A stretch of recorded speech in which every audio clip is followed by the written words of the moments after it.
Most people think they have to be a brand in this industry. But you talk to any guys who own their brands or are the brands, and they tell you, if you ask them, what's the number one thing that gets in the way of your business? They'll go, me. Because they're the brand. What if they stop speaking? What if they stop communicating? What if they stop touring? The business dies. You don't need to be a brand. You just have to be a solution. No one knew the brand of Brendon Burchard. Frankly, how many of you have never even heard of the brand of Experts Academy until you got a video or an email from somebody? Look around the room. Hands way up high. Look around the room. Look around the room. Look around the room. Almost nobody knew the brand of Experts Academy. What showed up in front of you was a solution to a problem you were having. True or false? See, the idea of brand, people go, no, you have to build brand. And I'll talk about this weekend because the idea, and forgive anyone I apologize to anyone in the room who's a brand consultant.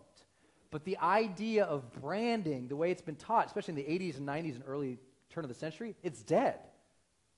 The consumer is very different now. The idea of branding has shifted dramatically. And in the expert space, it's not so much they care about your brand as much as everyone thinks they do. What they care about is your solution and who you are, which is not just branding, which we'll talk about that distinction. It's a huge difference. Anyone who worries and focuses so much on brand, these are the guys who are going to tell you, what's your business card look like? As if that's a really important thing, right? Your business card is not a big important thing. What's your website? Is it beautiful and corporate and perfect? And they've got beautiful and corporate and perfect websites, and they're broke, and they don't understand why. It's not always what it looks like. Matter of fact, have you noticed in our new world of marketing that clunky, weird things that stand out are more effective? Right? Brand guys are having heart attacks about that. Oh my God, that looks messy and awful and horrible. You got to change that webpage. No, that messy, awful, horrible, that's what works. And that is really hard for people to understand, especially if you're like me. I came from a corporate world. I came from a world that was, everything looked good, felt good, sounded good. And then I came into the expert space, and I was meeting people who got on stage sharing horrible things about their past. And I was like, oh my God, how can you say that? That's not good branding.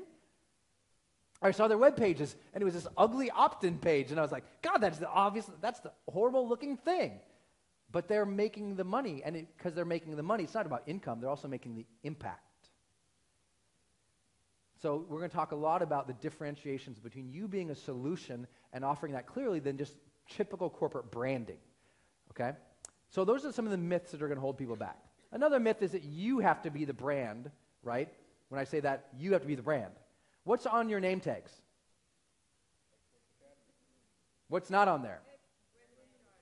What's up there? Experts Academy, High Performance Academy, Partnership Seminar, Center Ring, Empire Group, right? All millionaire marketing formulas, Star Power. What are they all? Brands.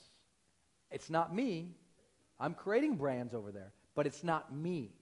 The reason I started understanding this was because some of my friends who were the names in the industry, they got in a place where if it's not them, they can't make money. So part of you developing your career, at first it's going to be about you because people want to know who you are, what results have been. Right now it's kind of about Brendon. Everyone's like, who's this guy? What's he doing? But the way I built this entire seminar, as you look at it, is any trainer, if I spent a week with them and they watched some videos, we did some training, anybody could teach Experts Academy. They might not be able to teach it the way I do it, with the energy or the passion or some of the goofy things that I say or am, but anybody could train the material.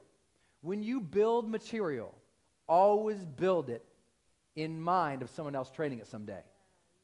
Because you know what? Going back and changing that is hell. Is hell. Build all of your training so that other people could train it. And you'll find out why that's important, and I'll show you how to do that later on. Okay, so here's 8